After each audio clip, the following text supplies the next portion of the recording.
Bismillahirrahmanirrahim. Alhamdulillahirabbil alamin. Wa bihi nasta'inu ala umuri dunya waddin. Wassalatu wassalamu ala sayyidina mursalin sayyidina maulana Muhammadin wa ala alihi wa sahbihi ajma'in. Allahumma faqihna fiddin wa 'allimna ta'wil. Wa al-musannifu rahimahullah wa nafa'ana bihi wa bi ulumihi fid dharain. Amin ya rabbal alamin. Bismillahirrahmanirrahim. Kita teruskan ngaji kitab Sunan At-Tirmidzi halaman 405 versi PDF nih. 405 versi PDF masih tentang kitabun nikah. Bab majaa fi muhurin nisa, tentang mahar perempuan, mahar pernikahan nih. Bismillahirrahmanirrahim. Saya baca hadisnya. Wa bihi qala haddatsana Muhammad bin Bashar qala haddatsana Yahya bin Sa'id wa Abdurrahman bin Mahdi wa Abdurrahman bin Mahdi wa Muhammad bin Ja'far qalu qala haddatsana Syu'bah an Asim bin Ubaidillah qala sami'tu Abdullah bin Amir bin Rabi'ah an abihi anna imra'atan min bani Fazarah tazawwajat ala na'laini. Jadi ini ada suatu kisah nih. Nanti ada kisah yang lebih panjang nih. Jadi di sini ada perempuan dari Bani Fazarah itu dinikahi hanya dengan mahar dua sandal. Cuma dua sandal saja maharnya gitu ya. Kemudian tanya sama Rasul, faqala Rasulullah sallallahu alaihi wasallam, araditi min nafsiki wa maliki bina'laini. Nabi, apakah kamu ridho, rela terhadap dirimu ya kalau mahalnya itu cuma dua sandal gitu ya? Jawab sama perempuannya, qalat na'am, ya. Di perempuannya yang menerima saja di mahalnya berupa dua sandal gitu. Qala fa ajazahu, kemudian Nabi membolehkan, ya enggak apa-apa. Jadi ini menunjukkan kesederhanaan gitu. Jadi mahar itu mewah, tidak harus yang mahal, yang sederhana pun atau yang apapun yang dimiliki itu tidak apa-apa dijadikan mahar seadanya. Karena mahar itu bukan termasuk rukun pernikahan. Rukun pernikahan itu ada 3 yang paling pokok rukun, yaitu yang pertama akad, akad atau ijab qabul itu. Jadi ada lafaz akan nikah itu ya, wa tazwija itu ya, angkahtuka wa zawwatuka itu. Itu yang pertama akad. Yang kedua, rukun dari pernikahan itu adanya wali bagi perempuan. Wali bagi perempuan. Jadi perempuan harus ada walinya. Kalau nggak ada walinya, maka nikahnya batal, tidak sah. Di hadis sebelumnya itu ada penjelasan nikaha illa biwaliyin.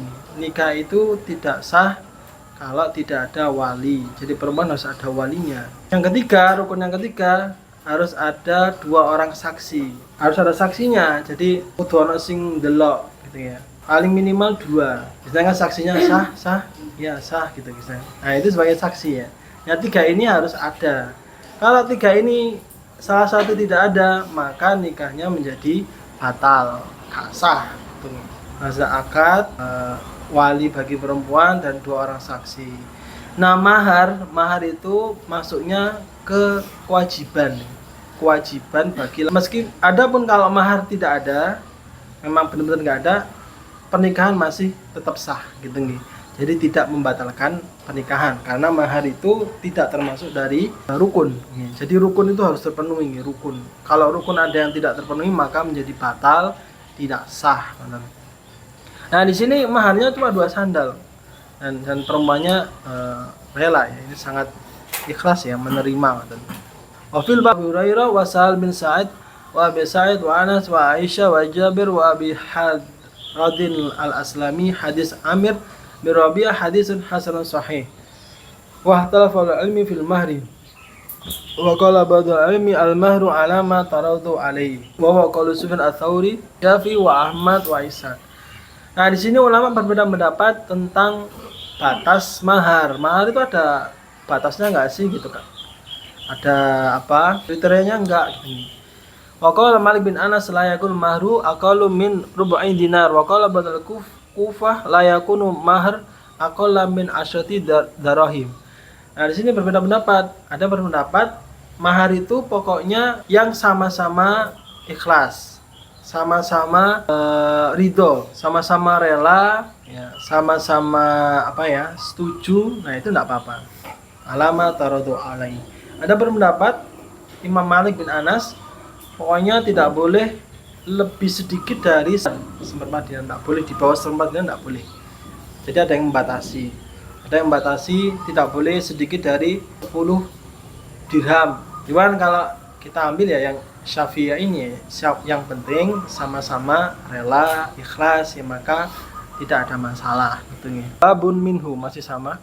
Wabil qala hadatsana Al-Hasan bin Ali Al-Khallal qala hadatsana Ishaq bin Isa wa Abdullah bin Nafi As-Sa'iq qala akhbarana Malik bin Anas an Abi Hazim bin Dinar an Sahal bin Sa'id As-Sa'idi anna Rasulullah sallallahu alaihi wasallam ja'atu imra'atun faqalat inni wahabtu nafsi laka.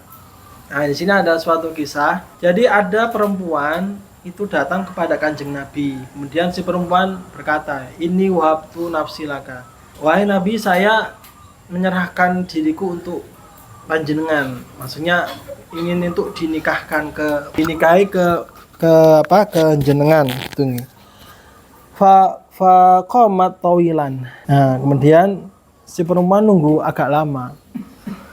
Faqala rajulun ya Rasulullah sallallahu alaihi wasallam fazawwijniha. Nah, tapi Nabi di sini cuma diam ya, enggak menerima lah gitu istilahnya.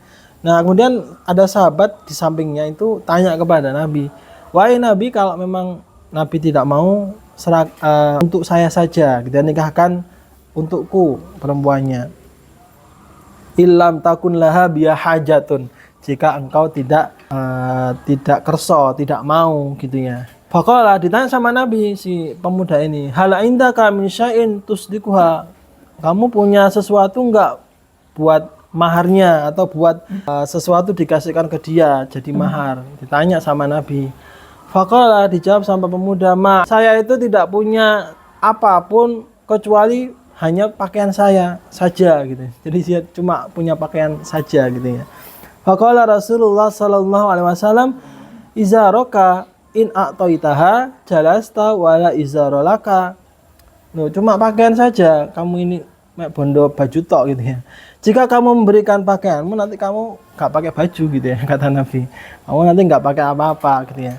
Faltamis syai'an. Sudah kamu cari sesuatu, golek cari sesuatu yang lain, apapun dijadikan mahar. Jadi di sini menunjukkan hukumnya wajib ya. Jadi Kanjeng Nabi tetap nyuruh iltamis, kata perintah ya. Kamu nggak punya apa-apa, cuma baju. Kalau kamu bajunya dikasih, kamu nggak pakai pakaian gitu ya. Ya udah kamu cari sesuatu apa itu ya. Kemudian qala ma'ajidu. Si pemuda tadi masih bingung. Saya nggak punya apa-apa wahai Rasul. Qala faltamis walau khataman min hadidin. Ya, kamu carilah meskipun hanya cincin dari besi.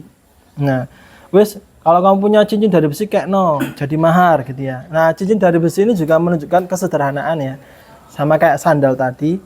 Kalau memang tidak punya apa-apa, punya cuma cincin dari besi yang mungkin harganya sangat murah gitu ya. Ya udah kasihkan. Qala faltamasa falam yajid syai'an. Kemudian si muda tadi nyari cincin dari besi. Jadi pengen nikah tapi nggak ada maharnya gitu ya, nggak modal. Tanya sama Nabi, hal maka minal Quran syai'un. Nah, sudah kamu punya Quran nggak? Kamu hafal Quran nggak? Gitu ya. Tanya sama Nabi. Qala na'am, nggih ya Nabi. Suratu kadza liswari samaha. Saya hafal surat ini ya. Faqala Rasulullah sallallahu alaihi wasallam zawwajtukaha bima ma'aka minal Quran. Ya sudah, kamu saya nikahkan dengan Al-Quran yang kamu miliki. Nah, di sini menjadi dalil boleh memakai mahar dengan mengajarkan surat-surat Al-Quran. Kan kadang ada ya yang nikah dengan mahar mengajarkan Al-Quran, dengan mahar mengajarkan surat ini. Nah, itu enggak apa-apa, dalilnya ini. Jadi si pemuda tadi memang tidak punya apa-apa, isoe mek Quran toh, ya, punya surat hafalnya cuma punya hafalan Al-Quran dan itu dijadikan mahar. Berarti ini menunjukkan bahwasanya mahar itu tidak selalu materi, boleh yang imateri. sesuatu yang filosofis, sesuatu yang bernilai, bermanfaat, itu bisa dijadikan mahar.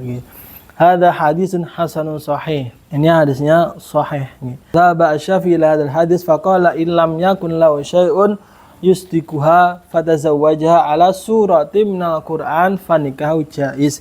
Jadi ini kesimpulan ulama Imam Syafi'i, jika memang ada orang tidak punya apa-apa untuk dijadikan mahar dan dia menjadikan surat Al-Quran untuk jadi mahar, maka nikahnya tidak apa-apa. Nah, ini menjadikan dari hadis ini kita berkesimpulan bahwasanya mahar itu hukumnya wajib digolek. Sampai kalinya carilah golekan gitu ya. Apa itu, benda apa gitu ya. Ternyata nggak ada sama sekali gitu ya. Wa yu'allimuha suratan minal Qur'an, dan boleh maharnya itu berupa mengajarkan surat dari Quran. Jadi maharnya mengajarkan surat ini, mengajarkan Al-Quran, boleh nggih. Al-ami an-nikah jaizun wa yaj'alha shadaqah misliha wa qaulu al-Kufah wa Ahmad wa Ishaq. Hadis selanjutnya, wa bila qal hadatsana Ibnu Abi Umar qala hadatsana Sufyan bin Uyainah an Ayyub an Ibnu Sirin an Abil Ajfa as-Sulami la tughalu sadaqatan nisa fa innaha law kanat makrumatan fid dunya taqwa indallah lakana ulakum biha nabiyullah sallallahu alaihi wasallam ma alimtu Rasulullah sallallahu alaihi wasallam naka syai'an min nisa'i wala angka syai'an min banatihi ala akhtarin min sintai asyara uqiyah. Ini masih tentang mahar. Jadi bahwasanya mahar itu tidak perlu mewah, tidak perlu yang berlebihan ya. Kenapa? Karena jika memang mahar itu sesuatu yang berlebihan, yang terlalu mahal, maka tentu Rasul akan melakukannya. Sedangkan Rasul itu tidak pernah melakukan seperti itu. Rasul tidak pernah menikahi istri-istrinya dengan mahar yang berlebihan, yang mahal-mahal, atau menikahkan anaknya dengan mahar-mahar yang berlebihan. Itu Nabi tidak pernah melakukan, gitu nih. Jadi tidak boleh berlebihan, tidak boleh berlebihan. Dan ada yang mengatakan Nabi itu maharnya itu tidak lebih dari 12 uqiyah ya, ukuran uqiyah 12 uqiyah. Ada yang mengatakan satu uqiyah itu 40 dirham. 12 uqiyah berarti 480 dirham. Ini di keterangan selanjutnya. Hadis hasan sahih wa Abul Ajfa as-Sulami ismu Harim wal uqiyah inda al-ilm 40 dirhaman wa sinta asyada uqiyah arba'u mi'atin wa samanuna dirhaman. Jadi intinya tidak boleh berlebihan ya, karena kan kadang kita dapati ya di masyarakat ada yang maharnya berlebihan sampai buahnya ya berjuta-juta, puluhan juta. Mungkin ya yang baik ya yang sederhana saja, jangan berlebihan, atau yang biasa saja ngoten. Bab majaa fi rajul ya'tikul amat tsumma yatazawwajuha. Seorang yang memerdekakan budak, kemudian budaknya dinikahi. Bil qala hadatsana Qutaibah qala hadatsana Abu Awana an Qatadah wa Abdul Aziz ibnu Suhaib an Anas bin Malik anna Rasulullah sallallahu alaihi wasallam ataqa Safiyah wa ja'ala itqaha sadaqaha. Wa fil bab an Safiyah hadis Anas hadis hasan sahih wal amal ala hadza inda badal almi min ashabin nabi sallallahu alaihi wasallam wa ghairihi wa qala Asy-Syafi'i wa Ahmad wa Ishaq. Agar badal almi ay ja'ala itquha sadaqah hatta ja'ala mahran siwal itqi wal qawlu awal asah. Jadi Kanjeng Nabi Safiyah binti Huyai, ya istrinya Kanjeng Nabi Safiyah ya. Nah, Safiyah binti Huyai itu adalah putri dari tokoh Yahudi di Madinah. Tokoh Yahudi, pembesar Yahudi dari Bani Nadir. Nah, ketika perang kaum muslim dengan Yahudi, si Yahudi ini kalah ya. Sehingga si Safiyah ini jadi tawanan. Jadi ceritanya itu seperti itu ya. Si Yahudi kalah perang, kemudian Safiyah jadi tawanan. Nah, sama Nabi dikasih pilihan, kamu mau jadi tawanan atau terbebas ya. Terbebas gak jadi tawanan tapi dinikahi sama Rasul, tapi menikah dengan Kanjeng Nabi. Nah, Safiyah akhirnya memilih untuk menikah dan maharnya itu berupa memerdekakan budak, bukan memerdekakan dari bukan memerdekakan dari budak, memerdekakan dari tahanan gitu ya. Memerdekakan dari tahanan itu menjadi mahar. Nah, ini boleh ya. Jadi ini maharnya imateri ya, bukan yang materi, non materi. Nah, kalau kita lihat dari kisah Sofia, jadi Kanjeng Nabi itu memilih Sofia karena salah satunya hikmahnya itu agar terjalin hubungan umat Islam dengan agama Yahudi. Jadi biar istilahnya rekonsiliasi ya, rekonsiliasi biar hubungannya itu bagus gitu ya, Islam dengan Yahudi gitu ya. Dengan apalagi si Sofia ini adalah tokoh besar, anak dari tokoh besar. Jadi agar hubungan Islam dengan agama Yahudi saat itu biar terjalin dengan bagus, maka Nabi menikahi dia. Dan Sofia ini termasuk salah satu istri yang cerdas ya setelah Siti Aisyah. Jadi setelah Aisyah baru Sofia ini yang cerdas dan cantik ya. Dan ketika beliau menikah itu ternyata banyak tekanan ya dari istrinya ya, karena dia itu ya Yahudi sendiri, kayak yang lainnya kan bukan Yahudi ya, bukan keturunan Yahudi gitu, sehingga sering dapat diganggu sama istri yang lain gitu ya. Tapi sama Nabi itu kemudian dikondisikan ya, dia ditenangkan ya, bahwasanya kamu itu keturunan garisnya itu nyambungnya ke Nabi Musa, ke Nabi Harun, jadi ke nabi-nabi, ke orang-orang yang mulia, jadi nggak perlu sedih. Jadi sama Kanjeng Nabi itu dihibur gitu ya. Nah seperti itu ya. Ini Sofia binti Huyai ya. Nah berarti mertuanya Kanjeng Nabi itu adalah orang Yahudi. Ini mertuanya masih Yahudi, mertuanya Kanjeng Nabi itu ya, tokohnya itu. Nah ini juga menunjukkan bahwasanya kita tidak apa-apa ya berhubungan, bersosialisasi dengan non-Muslim, bersosialisasi dengan Yahudi, Kristen, Nasrani, tidak apa-apa. Kita bermuamalah biasa gitu ya, dalam sosial gitu ya. Maja'a fil fadli fi dzalika. Wa bil qala hadatsana Hanad qala hadatsana Ali bin Muzhir anil Fadl bin Yazid anis Sya'bi an Abi Burdah bin Abi Musa an abihi qala Rasulullah sallallahu alaihi wasallam ajrahum tiga kelompok ya yang diberi pahala 2 kali lipat ya. Abdun adda haqqallah wa haqqa mawalihi. Yang pertama, budak yang melaksanakan kewajibannya kepada Allah dan kewajiban kepada tuannya. Jadi budak itu memiliki 2 kewajiban ya, kewajiban kepada Allah, taat kepada Allah, dan taat kepada tuannya. Itu seorang budak ya. Dia punya kewajiban manut kepada tuannya. Statusnya budak, belum merdeka.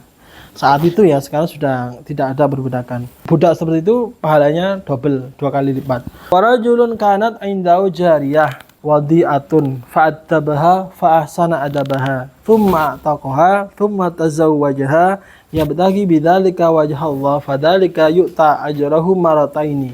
Yang kedua, orang yang memiliki budak wanita kemudian dia mendidiknya ya, diajari ya, dididik jadi baik, kemudian dibebaskan dan dinikahi karena Allah. Jadi dia mendidik budaknya di kader yang baik. Setelah jadi baik, kemudian dibebaskan, jadi merdeka, kemudian dinikahi, maka dia mendapat 2 pahala, double. Rajulun amana bil kitab al-awwal tsumma ja'al kitab al-akhir fa amana bihi fadzalika yu'ta. Yang selanjutnya, orang yang beriman terhadap 2 kitab. Sebelumnya seumpama dia agama Yahudi ya, beriman kepada kitabnya Taurat, kemudian datang Islam, datang kitab Al-Quran, dia juga beriman kepada Al-Quran, pindah ke Islam, nah dia maka pahalanya jadi double. Hai an Sya'bi an Abi Burdah an Nabi Musa anin Nabi sallallahu alaihi wasallam nahwa bima'na hadis Abi Musa hadis hasan sahih wa Abu Burdah bin Abi Musa ismu Amir bin Abdullah bin Qais wa rawa Syu'bah wa Sufyan ats-Tsauri hadzal hadis an Salih bin Hayy wa Salih bin Hayy huwa waladul Hasan bin Salih bin Hayy. Bama jaa fi man tazawwajal mar'ah thumma yutallikuha qabla ayyad khulaha biha hal yatazawwaja ibnataha amla. Sampai sini dulu nggih, wallahu alam bissawab. Rabbi fa'ana bi barakatihi minal husna.